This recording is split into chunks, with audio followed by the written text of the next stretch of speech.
People seem to like their kids here. Do people really love kids in Ethiopia? Yeah, they do. I mean,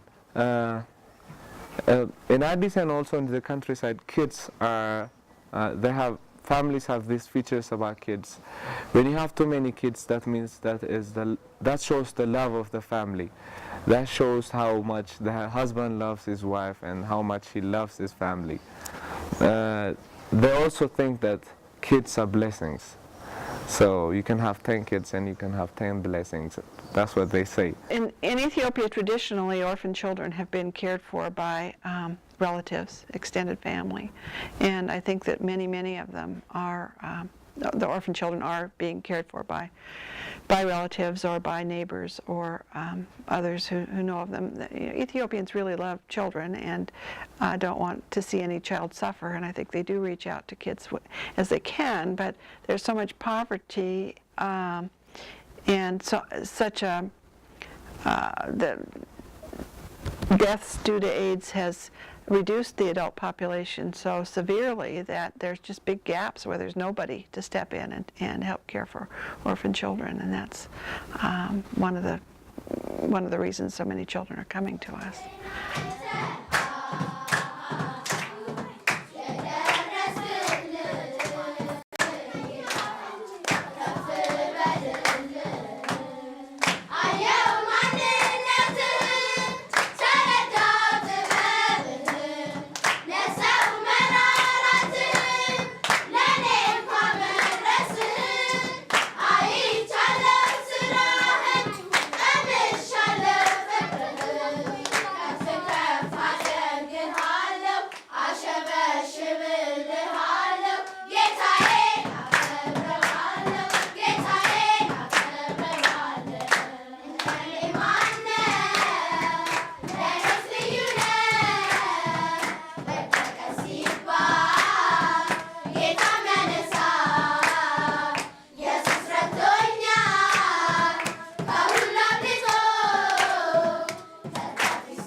I'm 13 years old. I came from Addis around Piazza. I have one brother and one sister. My brother is 10 years old. My sister is 8 years old. I love my sister and my brother. Thank you.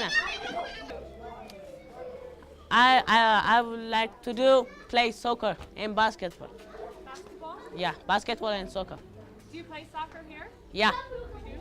What position do you play? ምንድነው አጥቂ ምንድን ነበርማ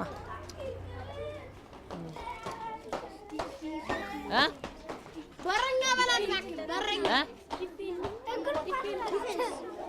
Defense. Yeah. Defense. Do you ever play other teams? Yeah. Do you win? I'll go to America. You're going to go to America? Yeah. What are you going to do when you go to America? When I go to America, I learn. You're going to what? I learn. Almas. Alma. And do you have any brothers and sisters? No. How long have you been here? 2 weeks.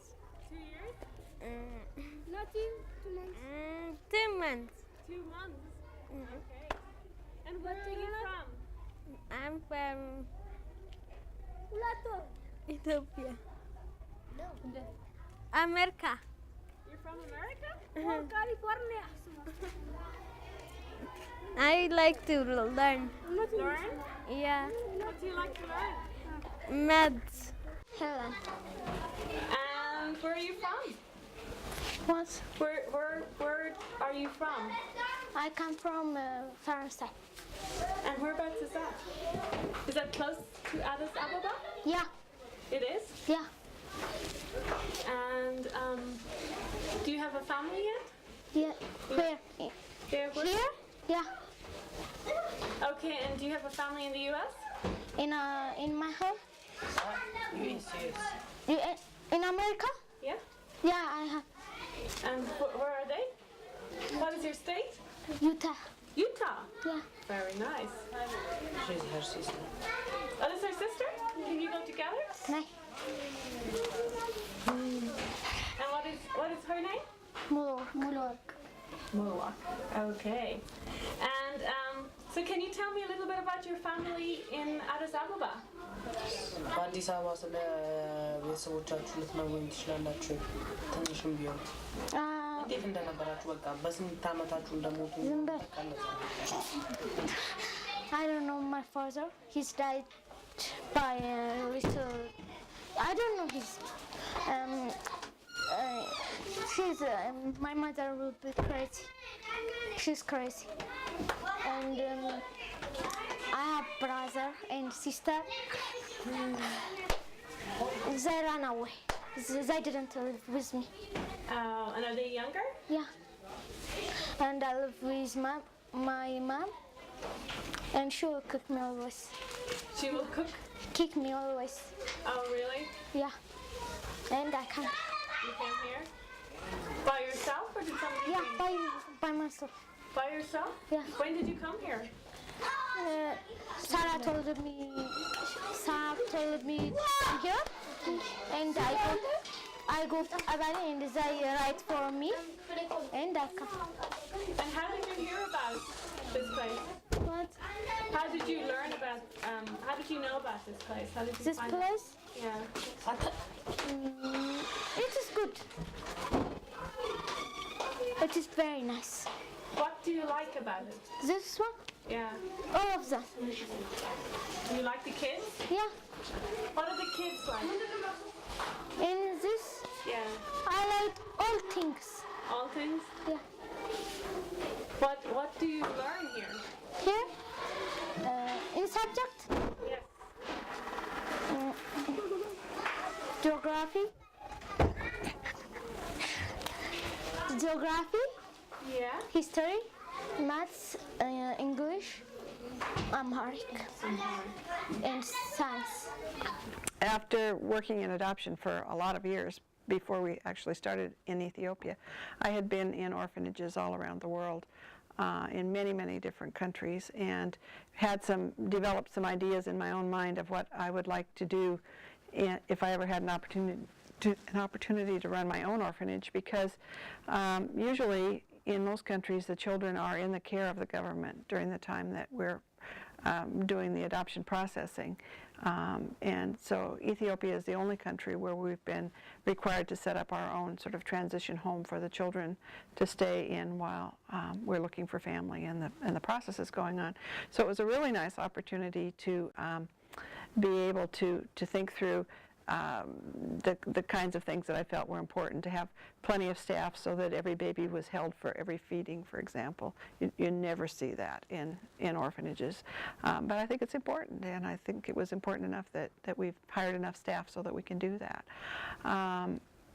I wanted to have classes for the kids to keep them busy, hopefully doing constructive things.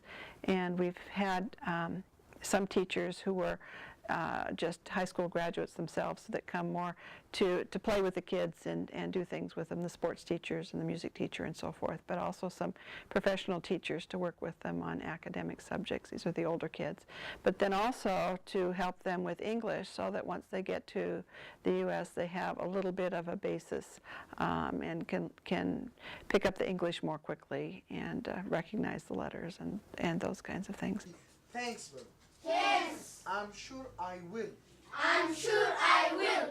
Thanks. Thanks. I'm sure I will.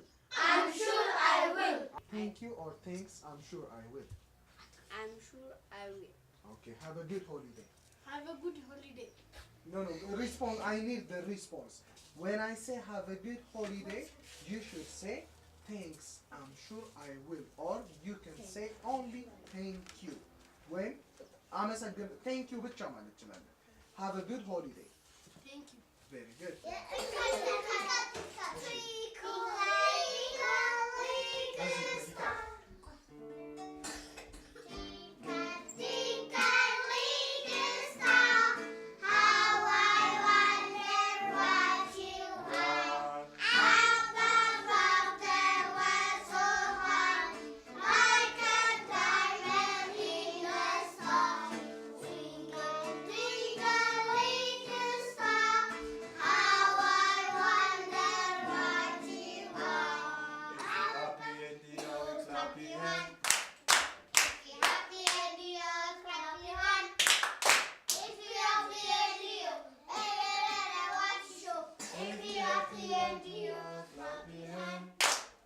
Most of the time when the kids come, they're usually sad because they are detached from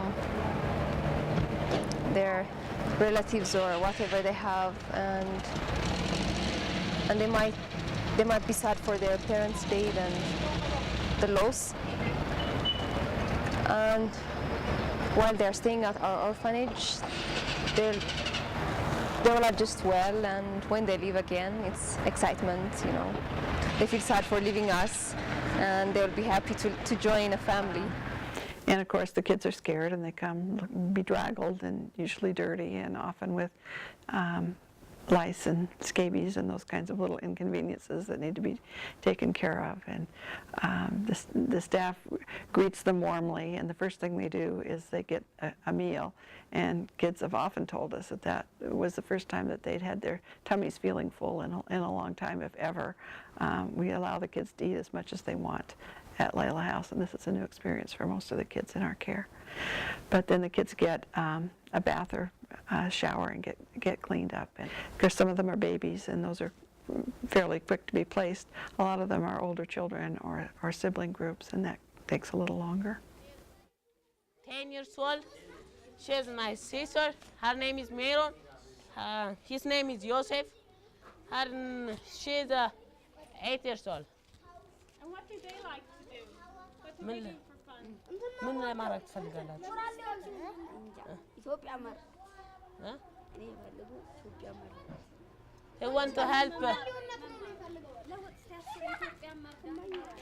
አው እረዳለሁ ቆንጆ በቃ They want to go America and he learn it.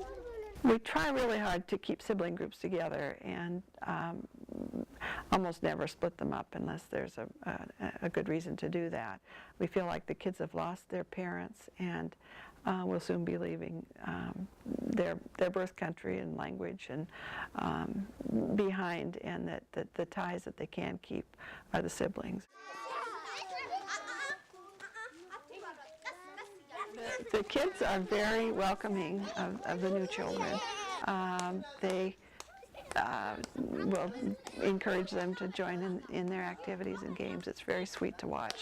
I think they all remember when they came in and were the new kids, and they're always excited when there's going to be somebody new in their group and or somebody new sharing their room, and they've been really good about that. The sad thing is that the new kids have often fairly recently lost their parents, and they're grieving, and often there's some real tears and sadness those first few days, and it's really normal, really typical, really healthy when we see that happening. But I think the other kids are really good about helping to comfort the children who are feeling sad.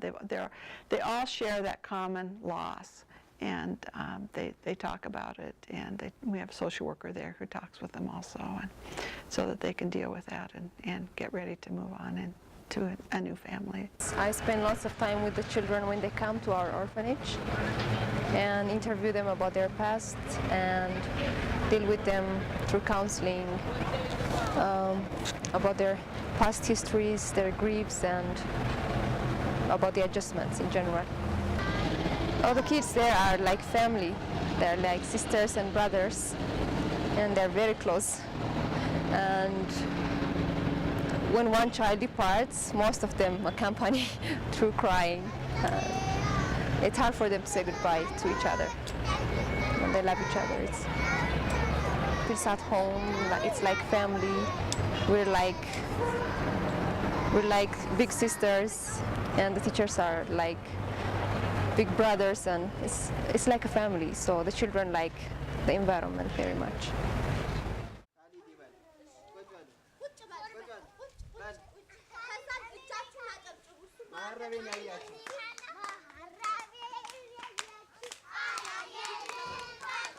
The staff has really gotten involved and felt committed to what we were doing and loyal to the program, and we have a very, very low staff turnover. They just they don't quit. They stay with us, and that really helps because the kids have the continuity of having the same caretakers day after day, and our pay scale is good. We're good to our employees. We encourage them to go to school, and we pay for their further education if they're interested in doing that. And so it's worked really well for us, and I think it's really worked well for them too. We have a large staffed, high staff to child ratio. Again, we feel like it's really important to have plenty of people available to provide the kids the care that they need.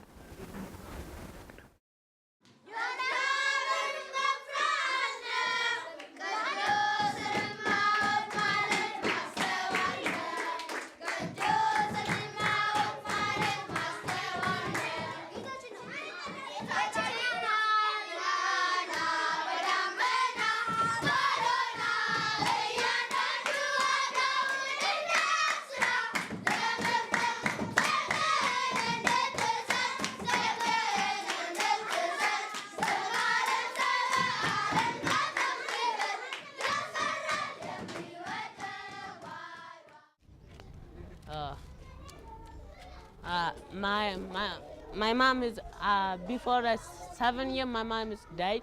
Before 6 years, my dad is dead. Then we live with my grandma. My grandpa is dead after 8 months. Before 8 months, my grandpa is dead. After some years, most of the cases will be their parents have died because of AIDS, or their parents are divorced because one of the parents are found out to be HIV positive. So the parents basically split up, so there is no chance for the kids to grow up in that family, or they will be facing arguments in the family about what's going on and all that. So they couldn't stand it, and somehow they thought the streets would be the answer. And some of them will be, if the parents are not living, if they are not functioning very well, if one of the parents, let's say the husband is found to be HIV positive, he'll probably be kicked out of his work, or he'll be too depressed to work, so he'll be leaving his job. That means he won't be able to pay for his house rent, for his bills, so the kids will be left doing nothing. They won't be going to school anymore, so they would probably think the streets would be the answer. Are there any government programs to help children like that? Yeah, they are, but I don't think they're functioning very well because there are a lot of homeless kids out there. Do you have any idea how many? I don't know the numbers, but in Addis, I think it's actually the kids are too many than the elder ones and the younger ones. The kids are too many of them out there. So we've developed a couple of things to reach out to kids that we can't help through adoption. For example, the older siblings of children that are being placed, sometimes there are good reasons why they can't be adopted. Sometimes they're just too old to be legally adopted and get orphan visas into the U.S. And we have a sponsorship program for those kids to keep them in school if there's an uncle or a neighbor or someone who's able to provide sort of guardianship. We'll provide a sponsorship that pays for the child's school fees and clothing and food and so forth, so that they can stay in school until they're 18, and we can also extend that if they want to go on to school after they finish high school. We have another sponsorship program that's not for orphan children, but it's in a very poor area that has a high incidence of HIV and AIDS, and it's for poor children who are living usually with family, with biological family, but to help them also stay in school. It just seems like the educated population of young adults in Ethiopia has just been so seriously impacted by AIDS that to provide an upcoming generation of children that are well educated is something that's going to be really important for that country. And so those are two things that we're working on. We also provide support and help to other existing orphanages in Ethiopia, clothing and some financial support and other kinds of supplies. نجمر? Can I start? Please. Okay. ታግዙኛላችሁ?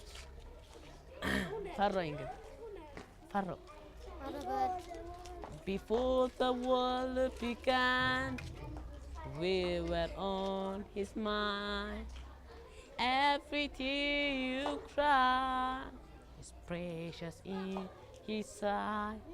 Because of his good love, he gave his only son, and everything was done so you could come to the Father. Broken heart, broken mind, he will take them all. Power of the world, power of his blood, and everything was done so you could come. You know. It's really exciting when one of the kids tells me when they grow up they want to come back to Ethiopia and have Merrily's job, and I hope that somebody does.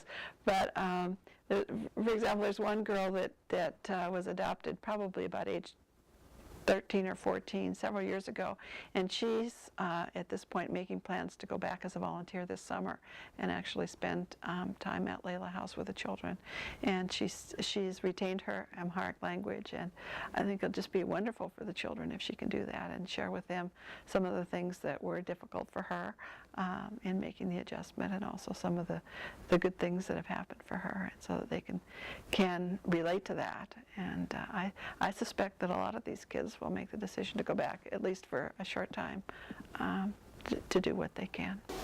And what do you want to be when you grow up? What do you want to work at? Scientist. A scientist? And what I have many things. The first one is scientist. do you want to come back and visit Ethiopia someday? I didn't think. No? I will not come here. No, come If I go, yeah, I will not come. መምጣት አትፈልጊም? አልመጣም። And do you miss your brother and sister that ran away?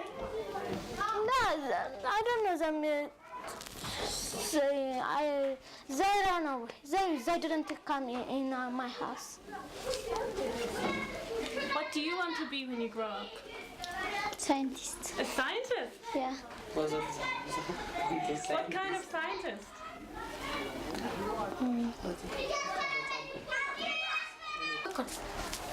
Microbiology. Microbiology. And what do you know about microbiology?